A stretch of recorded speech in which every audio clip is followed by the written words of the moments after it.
Once there was a young girl named Halakanyana, but she was no ordinary young girl. She was a troublemaker, liked to cause all kinds of mischief with magical powers and a long tail, the tail of the devil. So one day, being bored, she went off for a walk, came upon a homestead, found an old woman there by herself, just tending to the house because her sons were off in the woods hunting, and Halakanyana decided to play a trick on her. She said, "Old woman, grandmother, let's cook each other in the fire." So the grandmother said, "Okay, my child, we'll do it." And she filled the pot with water. They lit a fire under it, and Halakanyana first crawled in until after a while it got a little bit hot, and she said, "Grandmother, grandmother, let me out." So the grandmother did. She pulled her out of the pot. And then Halakanyana said, "Grandmother, now it's your turn." So the old woman climbed into the pot, and in a few minutes it got too hot for her. And she said to Halakanyana, my child, take me out." And Halakanyana said to her, "No, grandmother, it's not time yet." It got hotter and hotter. The old woman said again, my child, take me out." And Halakanyana said, "No, grandmother, it's not time yet," and left her in until she died and was cooked. She proceeded to cut her up and put her parts into dishes. By then the sons came home from hunting, and she served them the dishes. Well, the one son, as he was eating it, said, "I don't know what this is.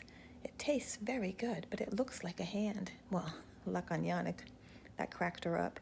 So she ran out into the yard a little distance off from the homestead, and she said, "Hee, they're eating their mother." Well, when the boys heard that, they ran out to give chase to her. She had already taken off, gone down to the river, turned herself into a black rock. The boys got there and couldn't find her. They were very angry that she tricked them into eating their mother. So the one boy picked up the black rock and tossed it with all his might and said, "If I could find her, I would do this to her." Well, as soon as the rock landed on the other side of the riverbank, it turned back into Halakanyana, and she squealed again, "Hee, you ate your mother, you ate your mother." And then she took off. She kept on going till she came to another homestead, where she found there were two men who were working on the thatched roof. One was outside stitching, and one was inside stitching. So she went up on the roof and threw the first one off, got rid of him, and proceeded to stitch for a while. Then she went down inside the house and told the man to go up on the roof, and she stitched from the inside and he stitched from the outside. But while he was stitching the thatch onto the roof, she was stitching his feet onto the thatch. Well, when she was done, she came outside and noticed a hailstorm was coming up in the distance and said to the man, "Come down off of there."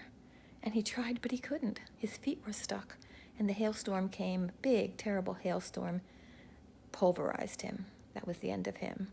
So she merrily took off on her way, came to the next homestead, and decided she'd have some fun there by marrying the man that owned the homestead. So even though she had the tail of the devil, she put on a long dress and looked very nice, hid her tail, and she proceeded to marry him and spent a few days there until after a while someone else in the homestead said, "Something's going on here. Ever since you married this new bride, we have no milk. It keeps disappearing. I'm going to find out why. We'll hold a contest and we'll figure it out." So he dug a hole, filled it with milk, and told everyone in the household they needed to line up and jump over the hole one by one. So they proceeded to do that one by one. They all jumped over the hole until it came to the end. Halakanyana held back and she didn't want to jump over the hole. And the man said, "Jump." And she said, "No, I'm frightened." And he said, "Jump." She said, "No, I'm frightened." Well, finally she had to jump. So she did, but as she jumped over the hole, her tail dropped out from under her dress and fell into the milk. And everyone knew who she was then. So they grabbed her and they beat her and they threw her to the dogs. Well, the dogs beat her up some more, and then they ate her. That was the end of Halakanyana, and that's the end of the story.